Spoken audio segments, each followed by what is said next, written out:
জয়ন্ত চক্রবর্তীর কলমে আজকের গল্প স্পর্শ।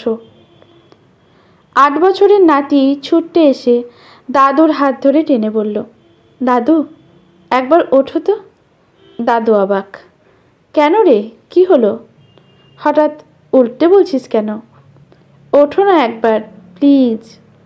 সকালে জলখাবার খেয়ে ঘণ্টাখানেক নিউজ পেপার পড়েন সোফায় বসে। আবার সন্ধেবেলা 7টা থেকে 7:30, 7টা থেকে 9:30 টানা সোফায় বসে টিভি দেখেন। নিউজ চ্যানেল বা সিরিয়াল নয়, ওটিটি প্ল্যাটফর্মে সিনেমা। বাইরের ঘরে একটা 3 সিটার আর 2টো সিঙ্গেল সোফা। সে সোফায় গাম্ভীর্য আছে, তবে সাবেকি টাইপ।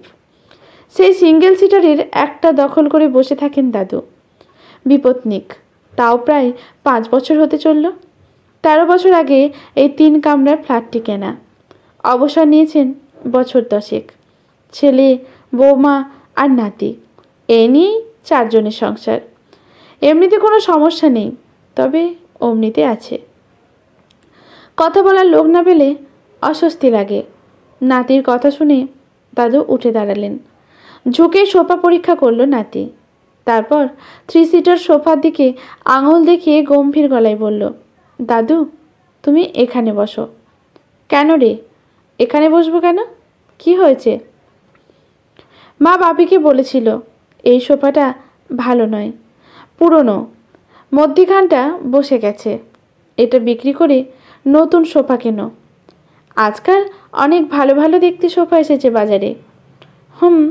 তা বাবা কি বলল? বলল এটা আমার ঠাকুরদার সোফা, বিক্রি করে দাও বললেই হলো। ও আমি পারবো না। পারলে তুমি বলো বাবাকে। তাহলে তো খুবই সমস্যা দাদু ভাই।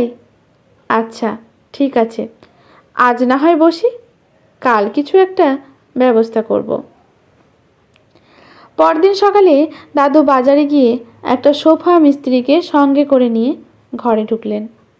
নাতি স্কুলে গেছে, ছেলে অফিসে যাবে বলে স্নান করতে ঢুকেছে বাথরুমে।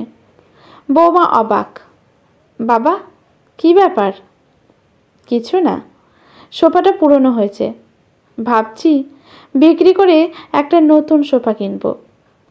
বৌমা বিস্ময় চোখে শ্বশুরমশাইয়ের দিকে তাকিয়ে বলল, কেন বাবা, এটা তো বেশ আছে। মিস্ত্রি ততক্ষণে সোফার পরীক্ষা করা হয়ে গেছে।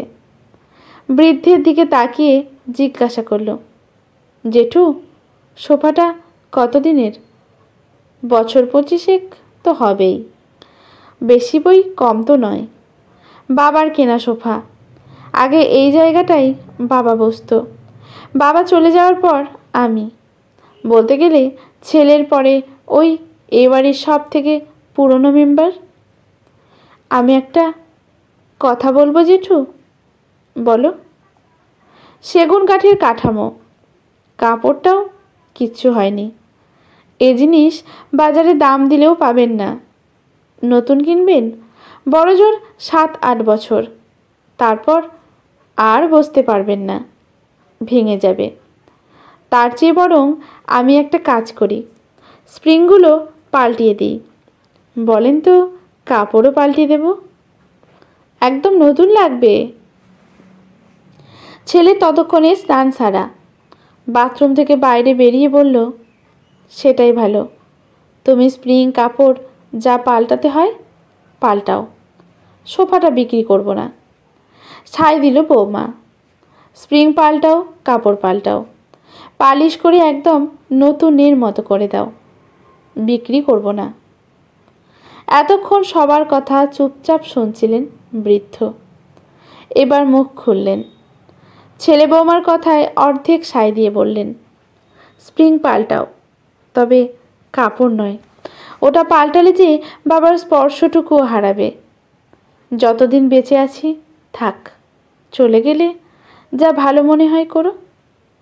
আবেগের ওপর যুক্তি চলে না। সোফা থেকে গেল। বছর ঘোরার আগে অসীমে বিলিয়ে গেলেন বৃদ্ধ।